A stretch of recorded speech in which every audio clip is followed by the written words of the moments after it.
Welcome to Live, life-inspired views for every day. My name is Chris Meyer, and I'm a curious soul.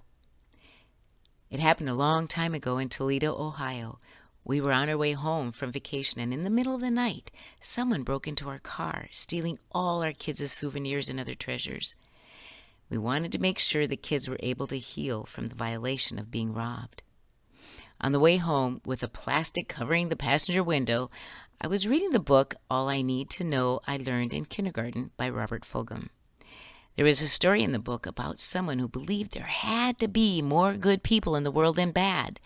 So he dressed himself up as a rich person from another country and rode the New York taxis, which at that time were notorious for cheating customers.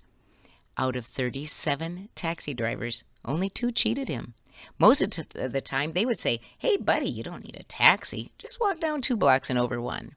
He said, "There truly are more good people in the world than bad." So many of our beliefs or assumptions boil down to one word: perspective. Our perspective about most things is influenced by past experiences, education, our values, our culture, preconceived notions, and what is happening around us today. Social scientists tell us that your perception constructs your reality. Isn't it curious how often one chooses the negative perception to color our reality? Is it self-protection? I wonder. Some weeks ago, I told you the saying that helped me face difficult thoughts. Those who fear they will suffer already suffer what they fear. So might we also live by believe the best, and you will find it. Another story. A man was moving into a town one day. On the way into town, he saw a farmer on the side of the road working on his tractor. He stopped and explained that he was moving into town and asked the farmer what kind of people he would find in his new town. The farmer asked him, "What kind of people did you come from?" To which the man replied, "Huh, I was glad to leave them behind. Do you know that they would stab you in the back if you weren't looking? No, I'm a lot better off without them in my life." Farmer shook his head sympathetically and said, "Sorry, mister, we're the same kind of people here." Just what I thought," replied the man disgustedly. Later in the afternoon, another stranger approached the farmer and said he was moving into town and wondered what kind of people he would find there. The farmer asked him the same question. "What kind of people did you come from?"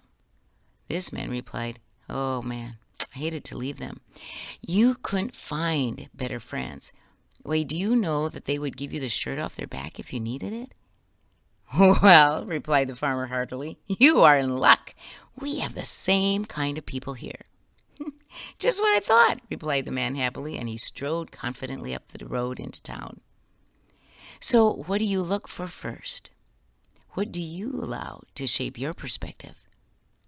We are often nurtured in our tendencies quite young. I went to a podiatrist for a while, and one day as I was leaving his office, I mentioned that I was going to Mayo for my annual thyroid check.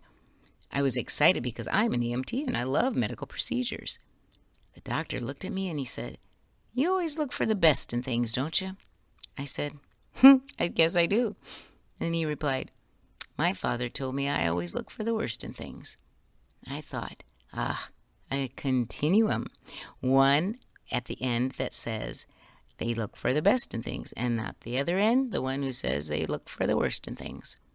That night, I was telling this to my dad on the phone. He said, "I think there's one more, right in the middle, the one who looks for the easiest and most practical." That time I was an elementary school counselor, and so I decided to use this as a lesson in my guidance classes. I asked each of the 5th graders which of the 3 spots on the continuum described them. Do you know what? Everyone knew exactly which one they were, even at 5th grade. So can we adjust our perceptions or perspectives? I believe we can. When was the last time you changed your view on something or of someone?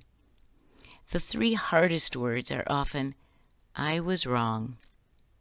I believe it is vital for our relationships to practice the art of willingly seeing another's perspective and studying it to see if ours is the right one, or if perhaps we can find a meeting ground. Isn't that a richer way to live, in harmony with others? We don't have to agree, but we can seek to appreciate another's perspective, which lightens our spirits and builds a bridge. This week, write down, believe the best, and you will find it. Put it on your bathroom mirror and let it guide you as you shape your perspective throughout the day. Join me next Monday for Live, life-inspired views for every day. I'm Chris Meyer, and I'm a curious soul.